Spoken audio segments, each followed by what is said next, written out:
Hey guys, it's Tony here at Gamefreak blog again, just bringing you another video. It's another Gamefreak favourites video. It's a long time overdue. I haven't done a Gamefreak favourites video in an age. And it's the turn of another retro game. One of my favourite platformers, which was Disney's action game featuring Hercules. Why it's got such a long title, I do not know. Why they couldn't have simply called it Disney's Hercules. Everyone would have got the connection. It kind of escapes me, that decision. But anyway, here we go. Now, the game was released in 1997 on the PS1 and the PS3. It was developed by those fantastic British developers Eurocom. They did an absolutely sterling job on this game. And it was released to coincide with the release of the Disney film. Now, the plot of the game pretty much follows the Disney film all the way through. You know, if you don't know the story of Hercules right now, go and read a fucking book. But basically, Hercules is obviously the son of Zeus. He gets cast down to Earth to prove his worth through a series of trials, so he can therefore go and join the gods.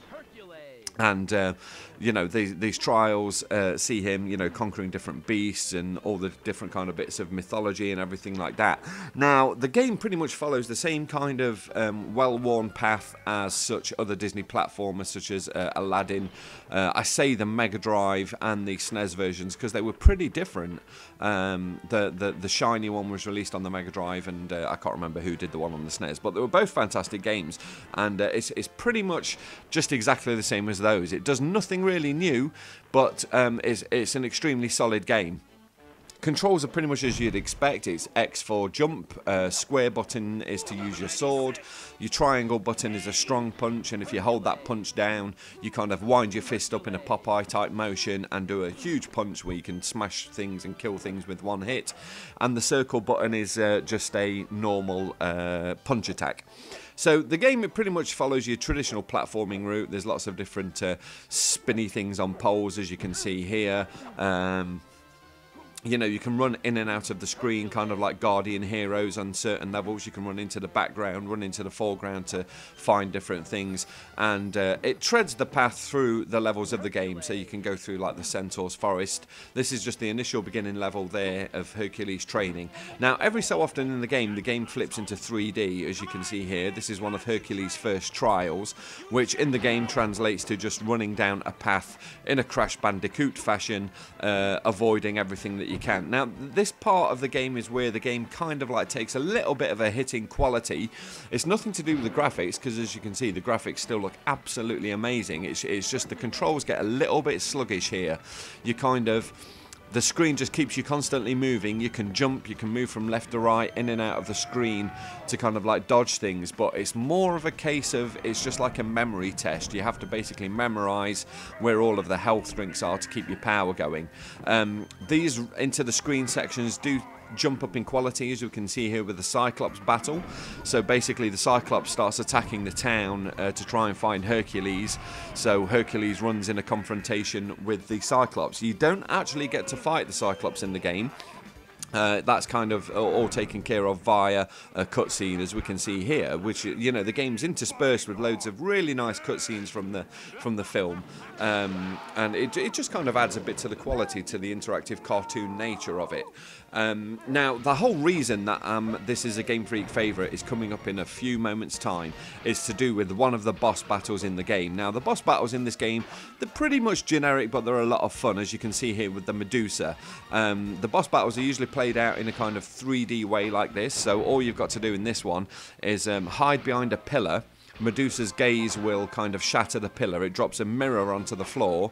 Then you go and hide behind the pillar, hide behind the mirror, sorry. It flips the mirror up. She catches the sight of her reflection, as you see there, and it kills her. But this is the reason this is a Gamefreak favourites. This is the Hydra Battle from Hercules. Now, if you haven't seen this, just be prepared for a graphical tour de force. And remember, guys, this is on the PS1, this Hydra level. It's absolutely staggeringly amazing.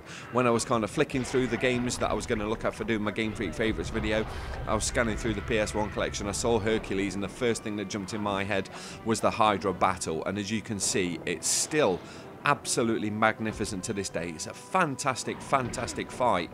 Essentially, all you have to do stand in the way, as we can see there. Wait till the Hydra rears its head back, shoots forward in an attempt to grab you. All you've got to do is move out of the way, jump up, cut its head. But we all know what happens when you cut off a Hydra's head: two grow back into place.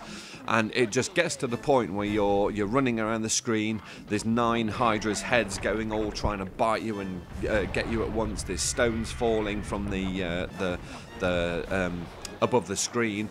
There's lightning flashes, the rain's falling down, and it just evokes some fantastic atmosphere, absolutely brilliant atmosphere. It's one of the closest things that I've actually seen to an interactive cartoon, this level, and I'm sure just looking at the screen now, or if you've played through it yourself, you'll agree with me. You know, I mean, this is 1997. This is a hell of a long time ago, and it still stands up. It's still absolutely graphically amazing. It's superb. I know I keep going on about this, but it's when I was playing through this game, I was just sitting there with a massive smile through my face when I was getting this footage.